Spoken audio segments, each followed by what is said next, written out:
MacVoicesTV is brought to you by CrashPlan. Your backup solution should be off-site, automatic, consistent, and transparent.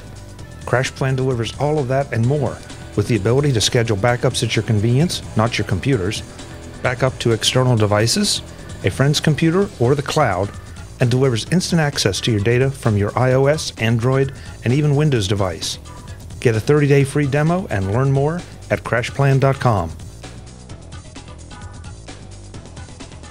Welcome to the MacJury.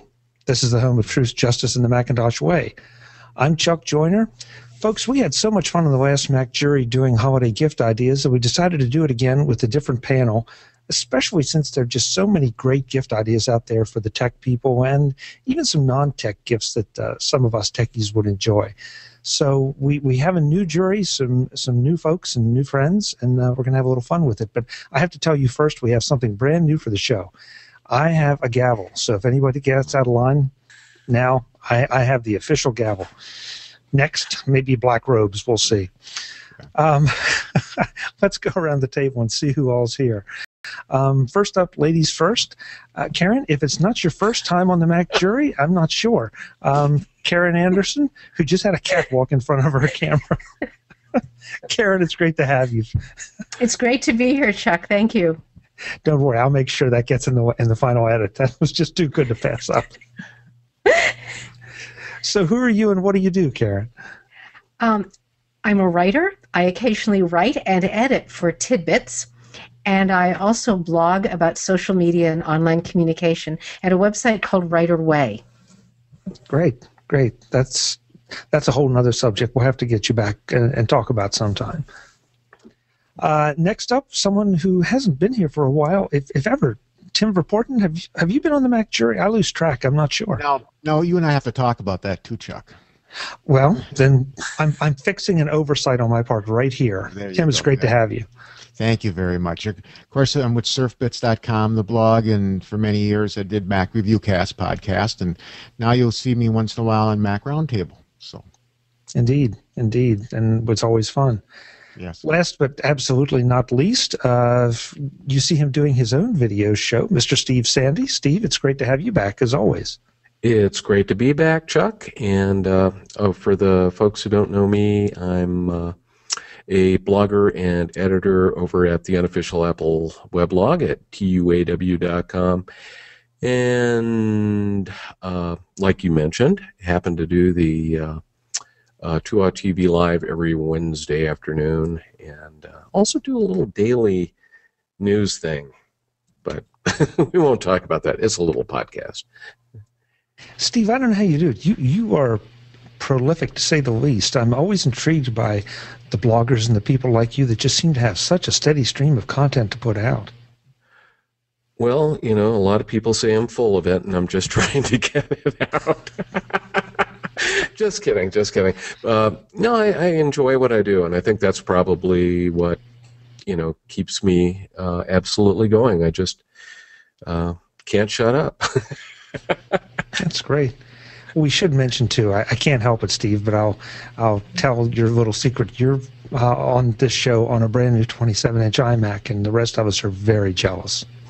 Well, it's a brand new 27-inch iMac, and it's so new that today was like the worst productivity day I've had in probably years, because I'd go to do something and I'd go, oh, I haven't installed that software yet, and I'd have to install, and then of course there was a missing password, or some account wasn't working or something like that, and I've got whatever the heck they call it, two-step identification or verification on a couple of my accounts. Oh. So I've been crying to myself all day.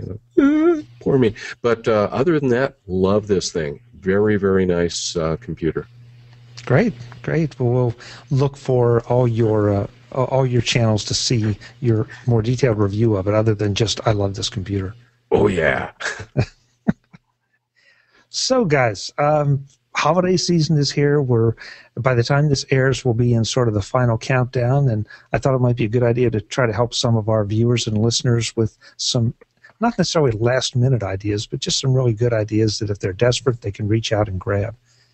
Karen, ladies first, as we always do here, so we'll put you on the spot first. Give us a pick. Well, I have the perfect last-minute gift, and it's a gift that keeps giving. It's also free. Well, it doesn't cost you any money, but it could cost you a huge amount of time. It's called Log Me In. And it's a service. It's a web-based remote support software for tech support. And what you do is you set up a free account on it. And of course, it's quite limited. But from my mother's viewpoint, it's not limited at all, because all she had to do was log in and give me permission to use their web-based software to access her machine. And anytime my mother has any kind of problem with her machine, I just go online, and there I have her entire screen. I can use the mouse, I can do whatever I want, and I can fix or explain whatever problem she's experiencing. And for anyone who is working with someone else remotely, this is a phenomenal gift. Yeah. That's a great idea, Karen. I totally agree, and they also have a nice... Excuse me, I was just going to say they have a nice iPad and iPhone app that you can control your computers from there, too. So, very nice. The only thing that scares me about this, Karen, is does that mean then you're on 24/7, 365 call? Only if they know how to find you. But I would definitely not encourage it to be a gift the other way around. In other words, the person receiving services cannot give this to the person who's going to provide the services. It has to be done by the donor. I see. So you give them Log Me In, but you don't give them your cell phone number. Yes. Good. And good thinking. Because when you print it out, it's logmein.com, it actually looks like Chinese food. So my mother pronounces it if it was Chinese noodles. Log Me In, huh? Log Me In, yes. Get the chopsticks and log me in. You know what's really bad, Karen, is I'm never going to be able to look at that again without calling it Log Me In. Without thinking of my mother, yes. That's right. Yeah.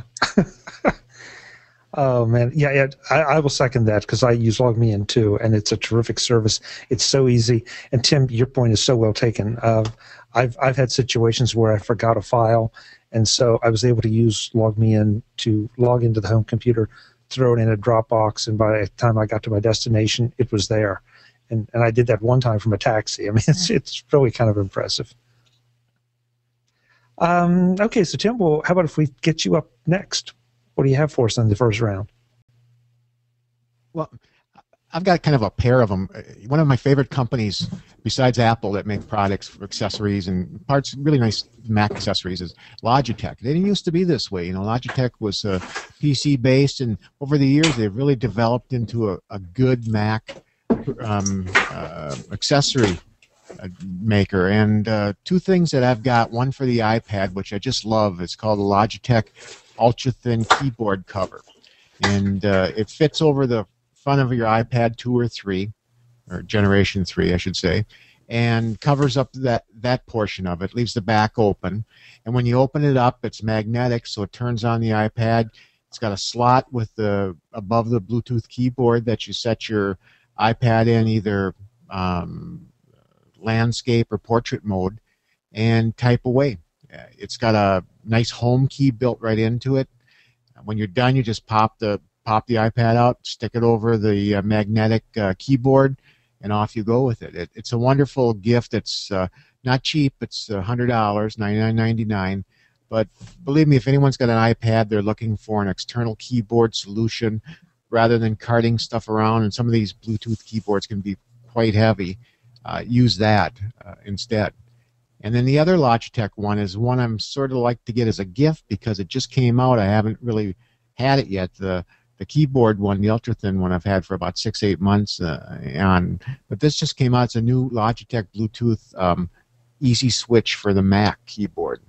And the whole key there is that with the switches, you can control up to 3 different Bluetooth devices with the one keyboard. You can switch back and forth, say, between your Mac and your iPad and your iPhone, couple Macs, whatever you want to switch with. It's got illuminated keys that come on when your fingers get close to the key and go off after a certain period of time. Wow. And it's also rechargeable via USB. And that, again, it's the same $100 price, and you can pick up a trackpad, which is, you know, not bad itself for $70 that goes with it. It's USB chargeable. So if you're looking for something, accessories, you're looking for the $100 range, Logitech is got some great solutions. That's good. I've looked at that switched keyboard and wondered about it. So if we'll see who gets see who gets their hands on it first. Mm-hmm. But it sounds like a good one. Yeah. Yeah. Steve, wrap up at least. Well, I guess I'll be the one to wrap up the first round, but you're next. Well, I was going to say, actually both of the previous ideas were absolutely great because LogMeIn has saved more time. Instead of getting in a car and driving somewhere to support somebody. That's such a great idea. And Tim, I have to agree with you. I have one of the, see if I can dig it up over here out of the mess created by trying to move two computers into the same office, but I've got one of the ultra-thin keyboards. Seriously, for the iPad, it has about the best feel I've ever felt on a keyboard. It really works well. It's, if I'm going to be using a keyboard with the iPad, I'm either going to use one of the Apple wireless keyboards, or I'm going to use that. Nothing else. It's that good. Yeah. So excellent solution. But my gift is for anybody who has got way much, probably more money than sense, or they really, really like the person that they're giving this gift to. This just came today, and I've always been impressed with cases from a company called Element Case. I think people are probably very familiar with their line of cases. But when I saw this one, well, it was actually, I think, kind of pre-release at the time, I literally went, I've got to get one of these. I have to get one. And fortunately, I'm doing a review of one, so that's going to be fun. But what this is, it's called the Ronin, and it is literally, the back there is leather, the sides are wood, and then, of course, you've got some aluminum on the top. It is very, very lightweight. It fits the iPhone 5 just perfectly. I mean, I wasn't going to put a case on my iPhone 5. I saw this. I think I'm going to go for it. And the nice thing is they also include, I have to open up the box here again. Sorry, folks. But they also include a nice little wallet to put that in. That's wrapped in plastic right now, but also a little leather wallet to put it in, so nothing gets scratched. And it's $200, but it is absolutely one of the most beautiful iPhone cases I've ever seen in my life. So like I said, that's for your really, really good friend, or your spouse, or your significant other that you really want to get a special gift for. It's incredible. $200, does it come with someone to carry it for you? For $200, I'd carry it for somebody.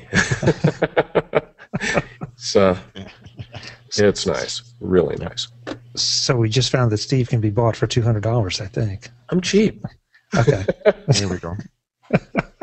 Let's not go down that path. No, I was not going to.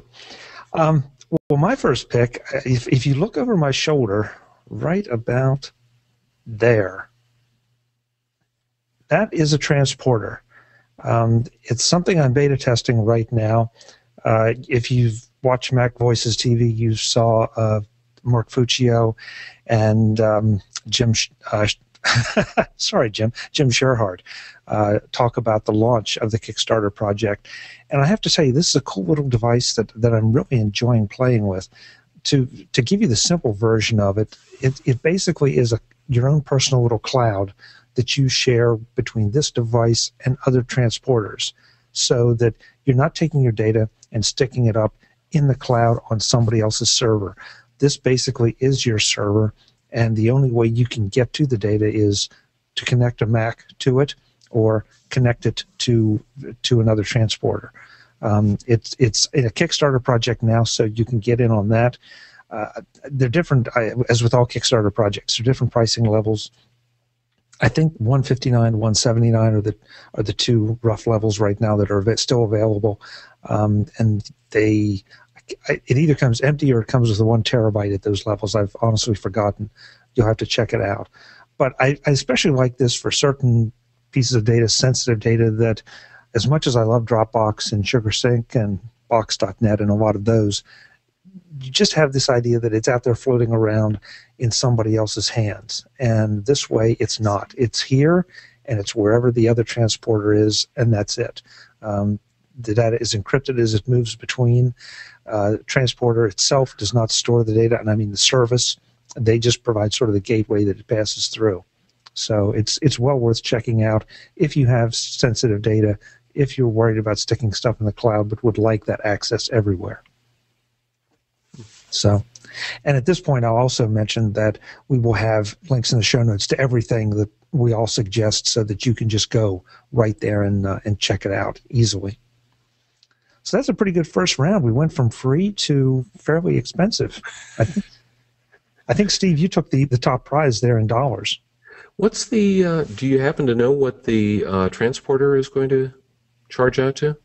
No, because they're going to, as I understand it, they're going to come in different configurations, Steve. You can either put your own drive in or you can order them with, I think it's a 1 terabyte. I believe that's the way the Kickstarter is being done. So it's probably going to be in the neighborhood of 170 to 200 would be my guess, but that's not official. Not bad. It really isn't, and it really isn't for that kind of secure data storage and sharing. Tim, how about if we let you start the second round? Okay, well, you guys work too hard, all of you. Chuck, you're the busiest man on Mac television I know of. And Steve, from what I know of you, you sound like you work too hard, too. So let's play some games. And especially this time of year, it's fun. And there's 2 different things, and I didn't know Chuck was only going to let me go 3 rounds, so I'm going to throw a couple in each round here to get through this. The first is I just received it for review today, and I just pulled it out and played with it a little bit. It's a lot of fun. Foosball. Everyone loved foosball when you were growing up. You didn't even, back in my college days, maybe I played a little bit too much of it, but I still love it. What this is called Classic Match Foosball. And it's at $99.99. They're getting another $100 outfit. And it's an accessory that you put your iPad into. And then you have a free iPad software foosball that you loaded up. And all of a sudden you've got yourself a foosball table with the iPad being the base of it. It comes with 4 handles on both sides. Your little scoring slots that you go back and forth with, and 4 little legs that stand out on it. And your iPad just fits right in there, and you can change the feel, the colors of the men on your foosball table, change games of foosball. And every time you turn it and hit it, the sound sounds like you're hitting a foosball, or when you get a goal with that metal twang when you hit it, that's in there. You can hear the slides go back and forth. It's a lot of fun, and I just started playing it, so we'll test it with the kids and give them a try and see what they think of it. My grandson and his friend, and if they can beat it up and it doesn't get hurt, well then it sounds like a winner. But that sounds like a lot of fun.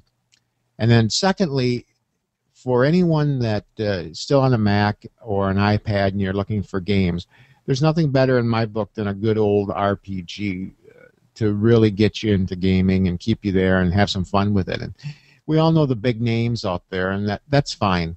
But I think an independent developer from Seattle that I've always got along with and worked with and really loved his games was Jeff Vogel with Spiderweb Software.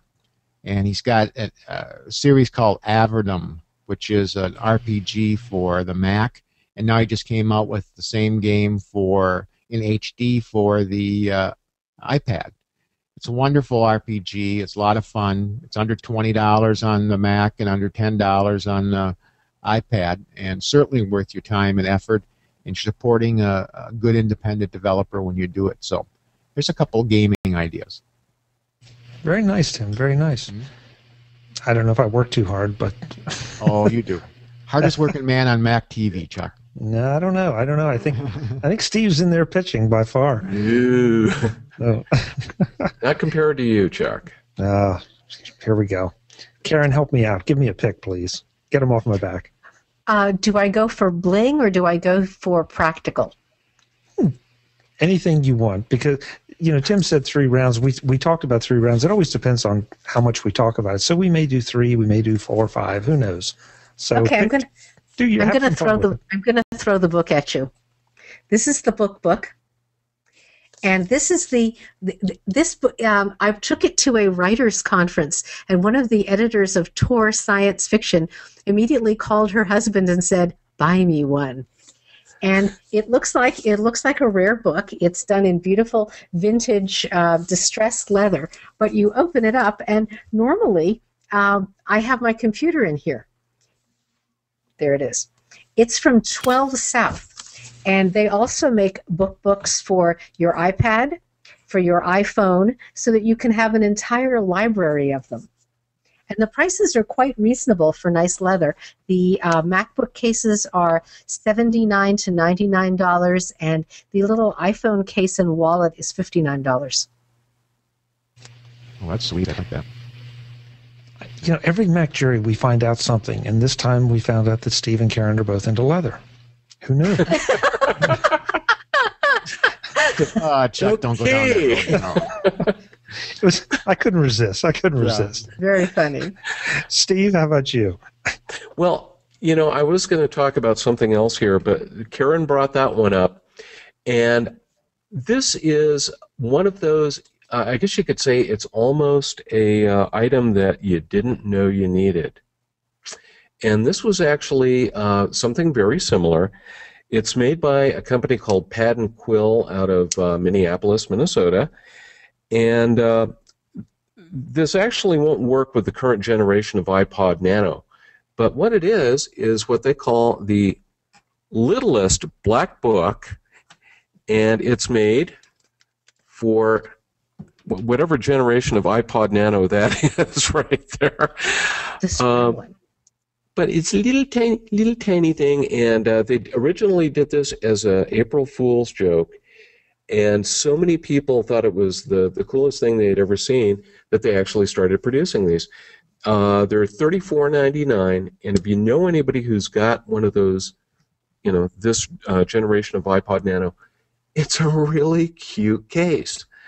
And it's just, I mean, seriously, I've taken this to some Mac user group meetings, and I pull it out and open it up, and sitting there looking at the time on the iPod Nano, and people just love it. They eat it up. So it could be a fun stocking stuffer for that special someone out there.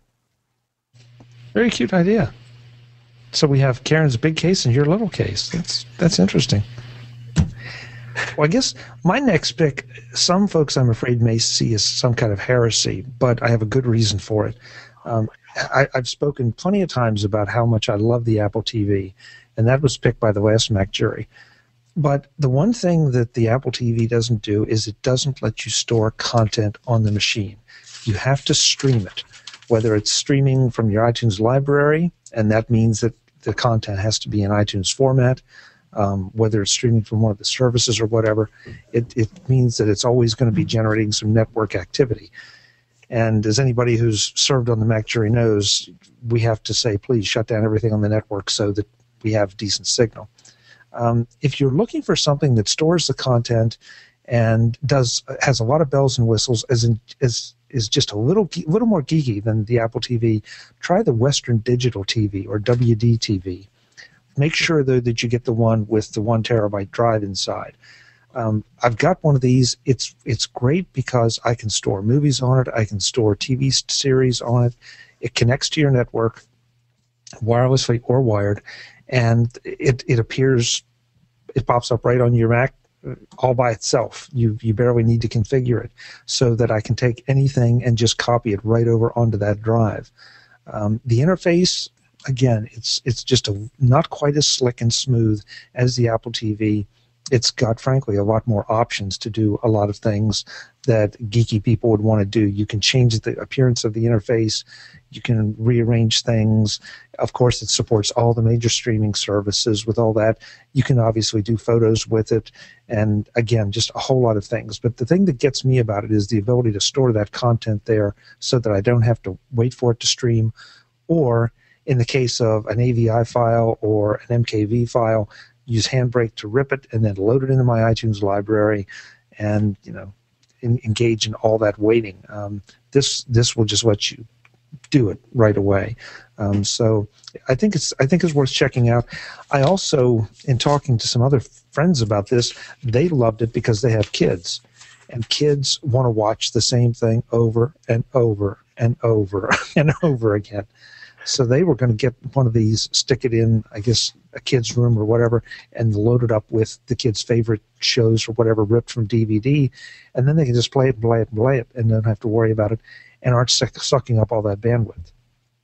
So check it out. It's I think you will find it solves some problems that the Apple TV has, if those are problems that you have with your Apple TV. Yeah, definitely. Steve, I think it's your turn to start a round. Well, I guess I'm going to be a little bit heretical too. Being a Mac geek, occasionally, it's kind of exciting to have something that's a little bit out of the ordinary Apple world there. And recently, well, it wasn't recently. It was actually, I think, back in March. But there was a lot of news going around about a little $25 computer called the Raspberry Pi. And I actually went ahead and bought one, and bought the case that goes with it. But this, for the geek in your life, is a fun little toy. It's a fully powered Linux computer. It's just kind of a geeky tool. You can do whatever you want with it. It uses an SD card, which you can see right there, as essentially like a hard drive. You load the operating system on there, has an Ethernet port and a couple of USB ports. It has a power port and a connection to a regular TV, and it also has HDMI out, so you can hook it up to your TV. These are really hard to get a hold of right now, but I've hooked it up, had some issues with an old keyboard that I had that was drawing too much power, and it kept rebooting the thing, so I'm going to go buy another keyboard here pretty quick. But $25 to $40, depending on where you get them and what model you get. Kind of a cool toy, and I think any computer where you can actually, well, I'm not going to try to open it up here, but any computer where you can play around with the board, is something that I think, especially kids who are maybe interested in getting into the computer world in the future, whether it's programming or hardware, it's a great little device there. I mean, I would give this to a 15-year-old who's kind of geeky about computers and say, dude, get to work writing some games, doing whatever you want to. It also is kind of optimized for the Python programming language, so a great way for kids to learn programming as well. And I'm a kid, yeah, right. The other thing I was going to bring up here, and I won't go into it too much, but a computer that I actually reviewed on the unofficial Apple weblog that wasn't made by Apple, and I was actually very, very pleased with it. It's $249, and that's the Google Chromebook, the one that's built by Samsung. I was impressed enough with it that I'm almost thinking that's going to be my next portable computer. It's not as nice as a MacBook Air in terms of fit and finish or anything, but I can buy 4 of them for the cost of one device. It's essentially a network computer. If you currently use a lot of Google services, Gmail, Google Calendar, Chrome browser, you'll be right at home with it. And $249, it's an amazing, amazing computer. Steve, I haven't done much research on the Chromebooks. Do they come at all with wireless data, or are you completely dependent on Wi-Fi? You're pretty well. I take that back. I was going to say you're pretty much limited. No, there is a version that you can actually get a SIM card that you, or basically pop a SIM card into it, and I think they're only 3G. I don't think they've got one with a 4G modem in it, but I think that's only like $279. I may be wrong on that, but yeah, you can get it with other wireless connectivity other than Wi-Fi. Okay. They're pretty interesting. Cool. Interesting. I'm surprised to hear you feel though that would be adequate for your on the go needs. Well, I was really kind of surprised myself. Like I said, I got it kind of with the subtle idea that I was going to tear it to pieces, and I ended up, there are certain things that you really can't do with it, but there's an amazing amount that you can do with it. And like I said, if you're used to using the Chrome browser, if you use a lot of Google services right now, it's just an extension of that, and very inexpensive, surprisingly fast, like 5 to 7 second boot ups, and what can I say? It's really hard to argue with the 5 to 7 second boot up. Yeah. Karen, you're next. Are you going geeky or practical? I'm going both geeky and practical. This is a hardware suggestion. This is about a piece of hardware that, like a lot of hardware, used to be very expensive, and now it's become extremely reasonable, which is hard drives. I'm one of those people who sings that mantra, back up, back up, back up, and then I visit all these people who don't back up anything, and it just makes me crazy. So what I am suggesting is you can now buy a beautiful 500 gigabyte drive, the kind that has that beautiful low profile. I'm grabbing one like this, so it sits well behaved on your desk. Nice. I have one by LaCie. I have one by iOmega. I have one by Seagate. They're wonderful, and I strongly recommend that for $80, $90 you can go out and buy one of these, and when you're visiting someone for Christmas and you notice they don't have any backup, you can install it, set up their time machine. They'll never have to think about it again. So that's my recommendation. And that's definitely a gift that keeps on giving, because if they run into some issues down the road, of course you'll have to get on to Log Me In to recover it. But what a perfect gift. That's good. Well, I've also instructed them if something goes wrong, take the backup drive to the Apple store and get a new computer and restore everything. But yes. Good one. So you're the first person on this show, Karen, at this particular episode to mention the B word, because it seems like it comes up every show. Yes. But it's important. Yeah.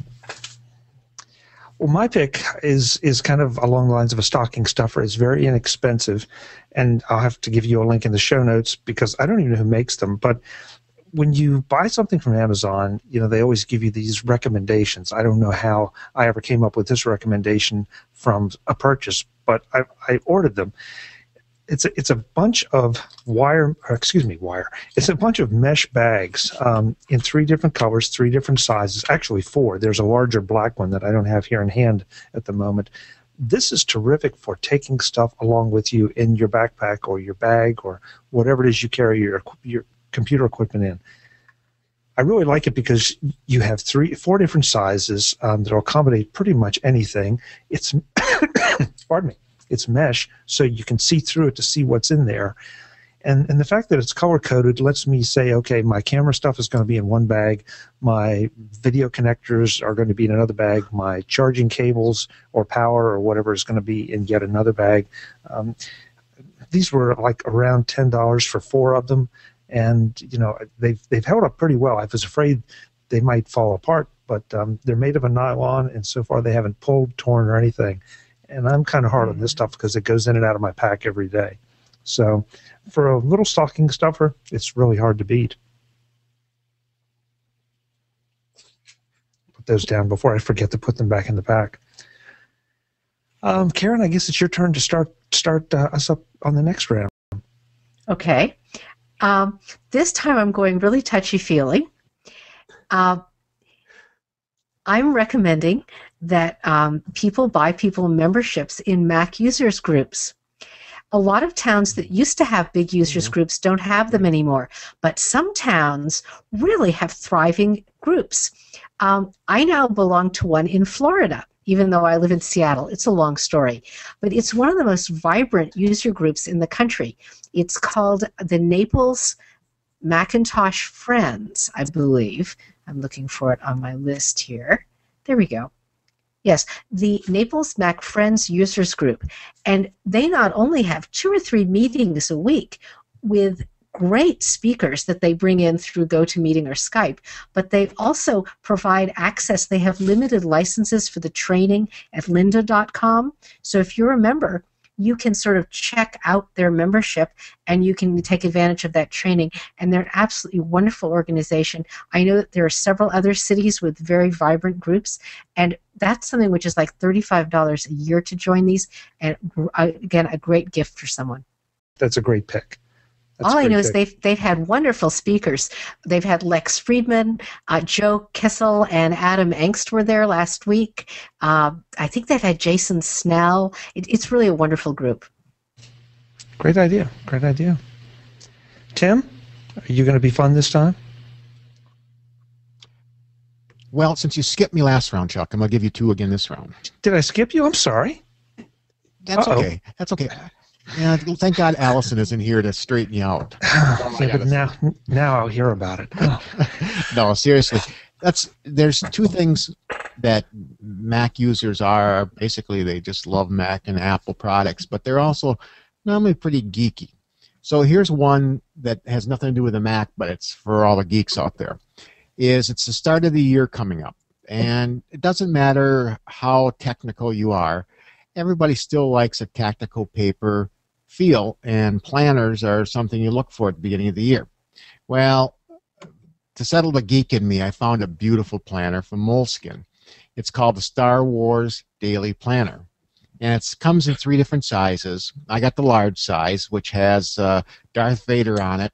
It's a black leatherette cover, and it's got a picture of him embossed on it, and one of his sayings is, "Don't underestimate the Force."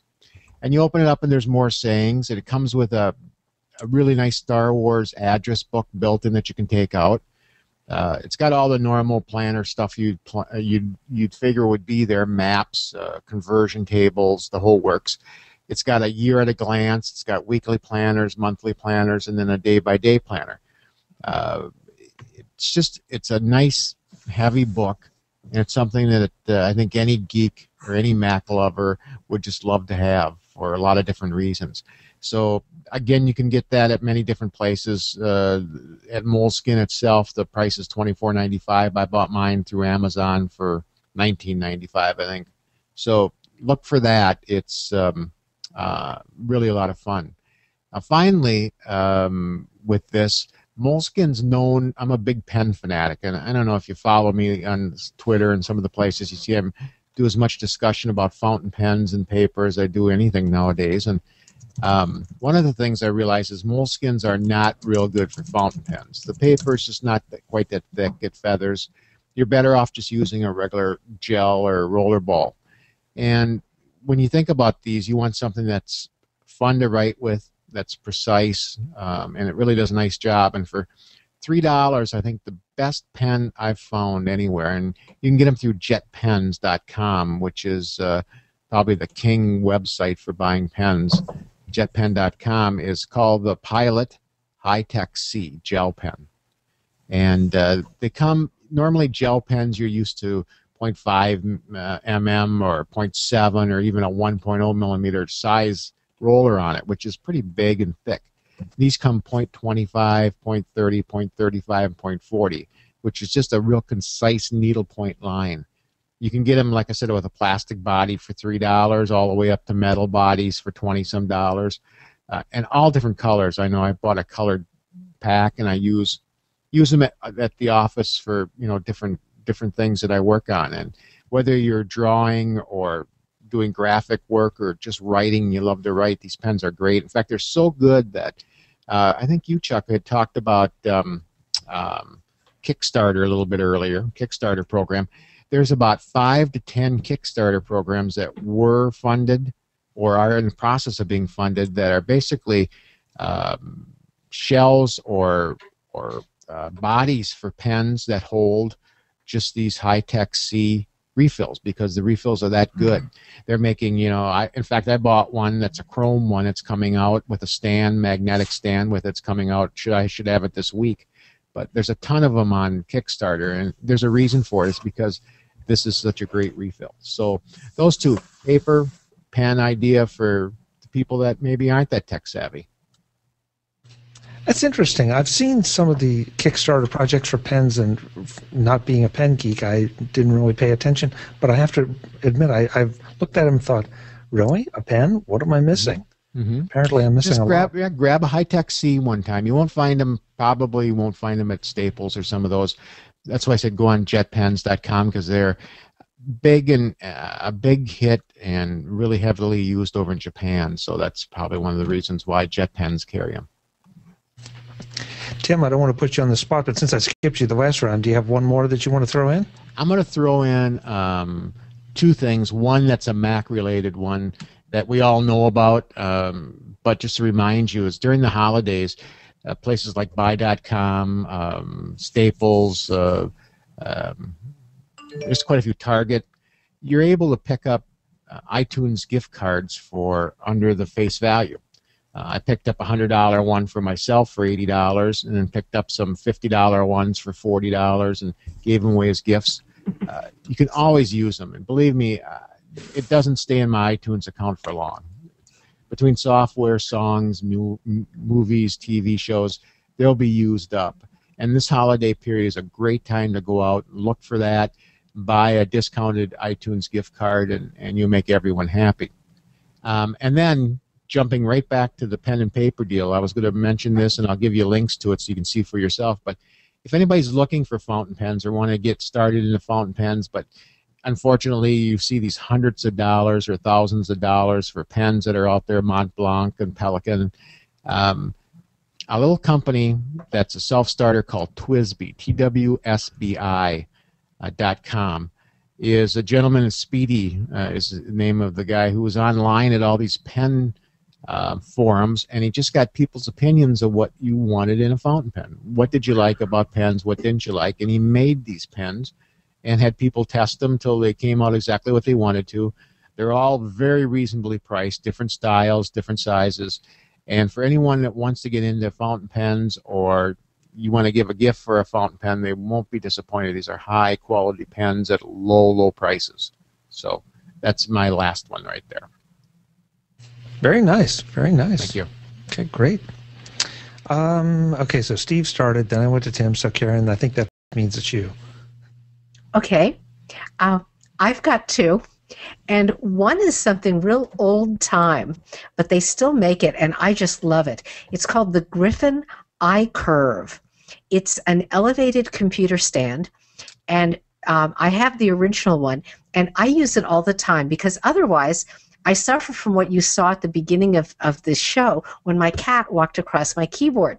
But by using the iCurve, my keyboard is lifted up, and I generally, if you're using a second computer, it's a really nice way to have your laptop parked somewhere where you can get at it, but not have animals walking around on it. The other thing that I want to recommend is you can get it at thinkgeek.com, and it's a Doctor Who bathrobe. That's what I want for Christmas. One of the Doctor Who bathrobes is blue, and it looks just like the TARDIS. So you're standing there, and most people are sort of the shape of the TARDIS anyway. It works perfectly. The other one is an enormous beige bathrobe, but it has the multicolored Doctor Who scarf that goes down and around the back and down below your knees. So it has an integrated Doctor Who scarf. They're really wonderful, and I saw one of them recently at a science fiction convention, and I got to touch it, and it was really soft and plush.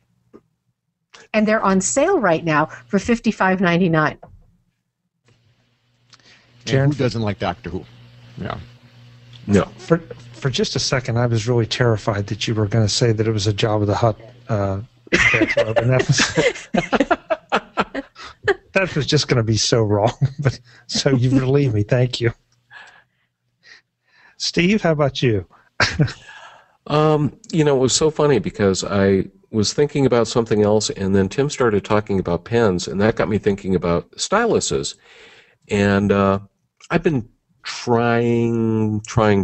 I don't use a stylus most of the time when I'm using an iPad, but there were two styluses, whatever, that came out this last year that both of them I really, really liked. The first one is the Pogo Connect, and this actually has, it's wide enough that it fits a little AAA battery in it. You turn it on, it's Bluetooth enabled. Depending on what software you're using, this little button that you see on there performs different functions. And actually with some applications, some painting applications, the LED that's in the button will actually change color to try to match the color that you've currently picked up from the palette. So if you're doing some drawing or something like that, you can go, oh yeah, I've got the blue, and go ahead and do that. But the real surprise for me earlier this year was this little thing called the Sensu, and it looks like a little stylus or a little pen, but what it actually is a brush that works with the iPad or the iPhone, and it works actually very, very well. And it was, you know, really something that almost surprised me because it's very well balanced. It definitely has brush bristles. I'm trying to point these at her, but brush bristles on the one end. And for anybody who's trying to do a little artwork on the iPad, really, really recommend that. $39.99 normally. I believe they've got them for $5 off until Christmas Eve, and free shipping at that point as well. So highly recommended for the budding artist in your family. Very nice, very nice. It surprises me how much differentiation. I guess, Tim, you can probably get in on this conversation too, that there is among styli. This seems to be like the pen guys, you know, that it's not just something you pick up and write on your iPad with. They have very subtle differences, and everybody's trying to enhance them, but at the end of the day, it's a very personal choice. Yeah. Right, and it depends a lot, like Steve said, on the software you use. And if you're an artist, painting, drawing makes a lot of difference than someone like me who just uses it for, you know, navigation. Big difference. So. Very good. Yeah.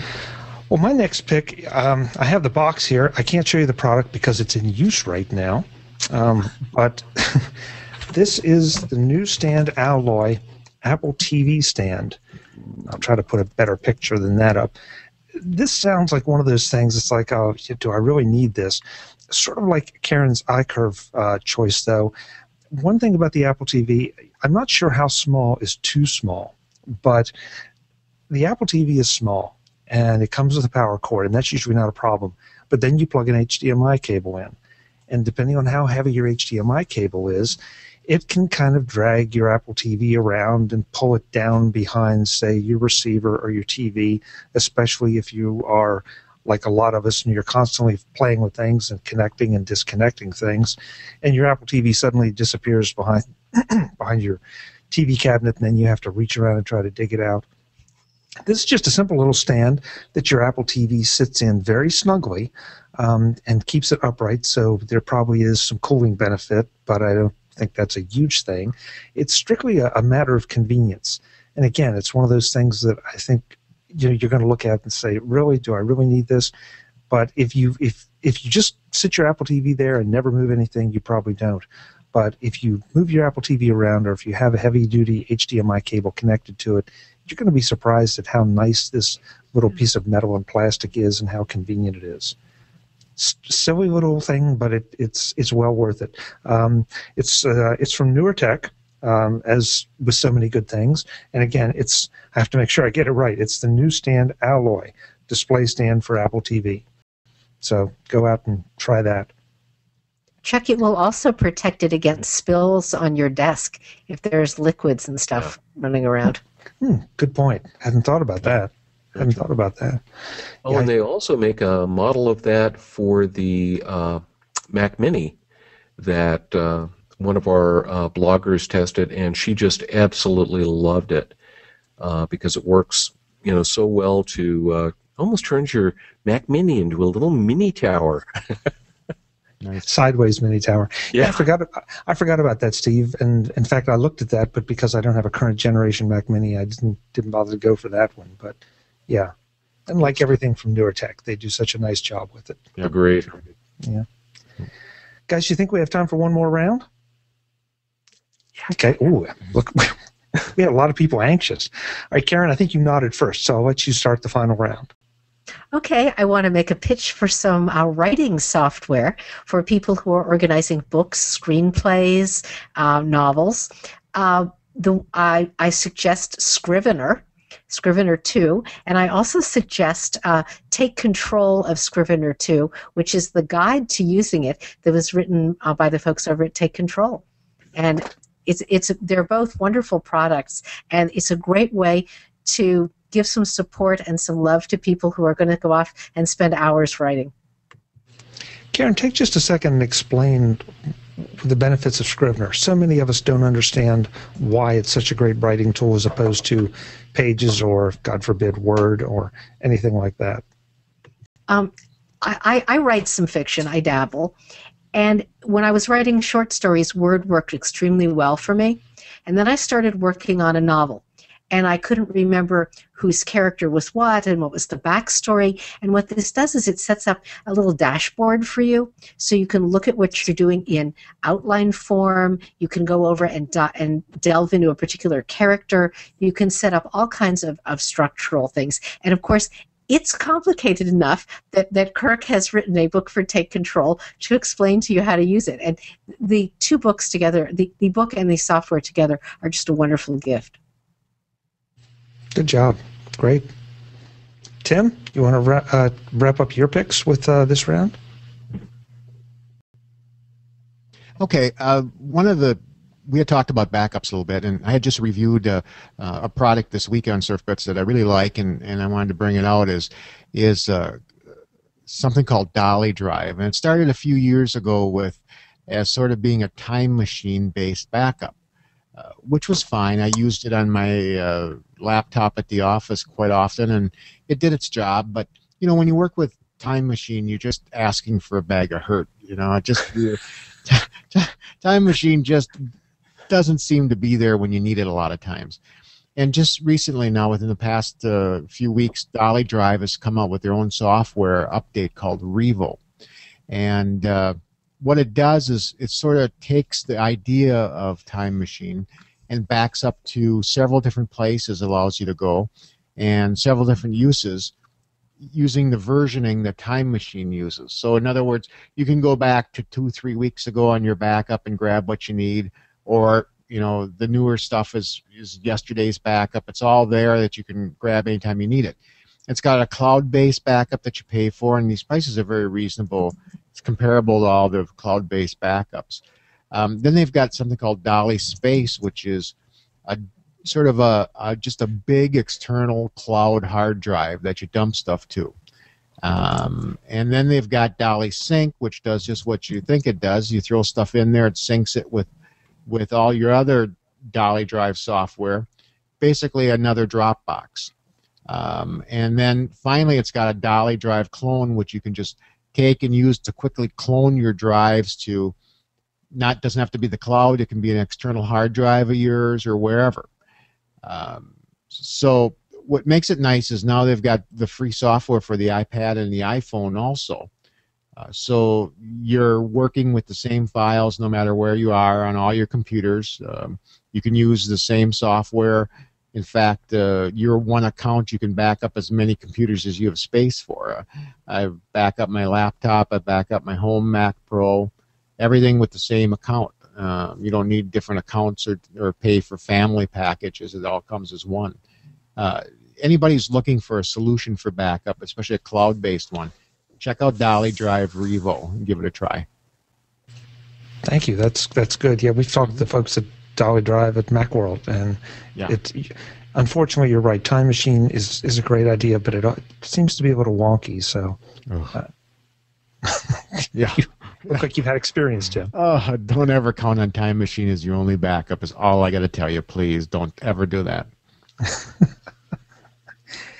Steve, I think you're next on this one. Well, I'm going to go with another expensive gift here, but this is for the person. I mean, this is for the Chuck Joiner in your life. Even though I'm not giving you one for Christmas, but this is for.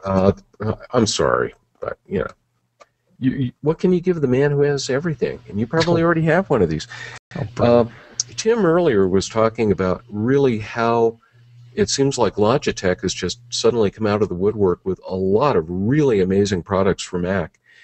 And what this is their very cool and very wireless Logitech Broadcaster Wi-Fi webcam. And if I had actually gotten home a few minutes before the show this evening, I probably would be using this instead of the built-in webcam on the or the whatever the heck they call it now. It's no longer in eyesight, is it? No, anyway. But anyway, it's a HD camera. The cool thing about it is the Mac software, the broadcaster software that comes with this is absolutely amazing. Especially if you're using Ustream to do any broadcasting, any streaming out there, you can actually stream without a computer once you've set this up properly. So I'm thinking this may be very, very useful for on-the-spot interviews at Macworld, provided we can get Wi-Fi bandwidth. Couple other things, like I said, it works in 720p. It comes in this little plastic cylinder here, and people always ask about that. Well, it also has a magnetic mount on top of it, and you can use this kind of as a tripod, or if you have a tripod, there's a screw mount in the bottom, and you can just use that to screw onto a tripod, and then you've got this nifty little magnetic mount on top of that. Like I said, $199 not only works really, really well with the Mac, but they also have software for iPad and iPhone to help you do broadcasting from this nifty little device here. So I give it a big thumbs up. Unfortunately, I noticed that they say they're out of stock of them right now, and I think it's because they're just very, How much is it? $199.99. So it is, once again, one of those not so inexpensive devices. But if you're doing a lot of video podcasting, in particular, if you're doing any live streaming through Ustream, I think it could be a very, very useful tool. Very nice. I've seen that, Steve. I haven't had my hands on one, and I've wondered just how well it works. But knowing that I'm using a Logitech cam for this and have been very happy with them, yeah. Good choice. They seem to have just suddenly got the Mac religion, so I love it. Yeah. Well, I'm going to wrap up with sort of a combo pick. The first one may convince you, the first two may convince you to buy the third. For a long time, I've been trying to go more and more paperless. And the two things the two ebooks that I have kind of relied on are Joe Kissel's Take Control of Your Paperless Office from the Take Control books, and our buddy David Sparks' Paperless, which is an amazing effort that was done in iBooks Author. In fact, it just won one of the best of 2012 from Apple in the iTunes Store. Wow. The two, there is some overlap between the two, there's no question about it, but both gentlemen have some great ideas that are unique to themselves, and this is one of those things that there's no right way or wrong way. It's sort of the way that applies to you. For a relatively small investment, I would tell you go and get both of them. Go through them, see what you think will work for you, and use those as the template for moving forward. And as we head into 2013, get rid of some of the paper. And if you read the two of them, you're going to need a scanner, a document scanner, and I love the ScanSnap series. Any of them that the one that works for your budget and the one that works for the volume. Is that the 1500, Karen? Yes, this is the S1500M. Yep, mine's sitting back there. I love it. It's changed everything for me. Wonderful. Yeah. These are great scanners. They're not the cheapest scanners by any means, and so you're going to be talking about a little money here, but it's an investment in organization, and it's also one of those things that if you're going to do it, you need to make this as easy as possible, and these ScanSnap scanners do make it easy. So the two books, and if you read them and are convinced that's the way to go, then just go ahead and invest in the scanner. You will not be unhappy. I promise you. Great. Guys, I've just discovered a problem. I can't use this because I have a glass desk. I've got to be really careful. So I won't get, maybe, here, we'll try that. Tim Verpoorten, Karen Anderson, Steve Sande, thank you so much for serving on this edition of the MacJury. It's been a lot of fun, as always. Thank you very much. Thank you. Folks, please visit the MacJury and MacVoicesTV websites. We'll have links in the show notes to everything so you can jump right to each one of the products, whether it's mainstream or esoteric. And also check out the new Mac Voices Dispatch newsletter. I finally got it off the ground, and we're several issues in now, so get a little bit of behind the scenes or a little more frequent contact. Until the next time, I can't do anything with it. The verdict is in. I'm Chuck Joyner. Thanks for watching. Yeah.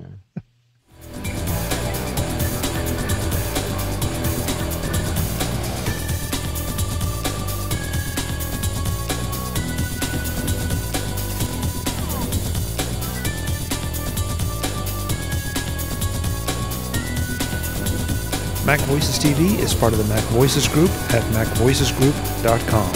Advertising handled by Backbeat Media at BackbeatMedia.com.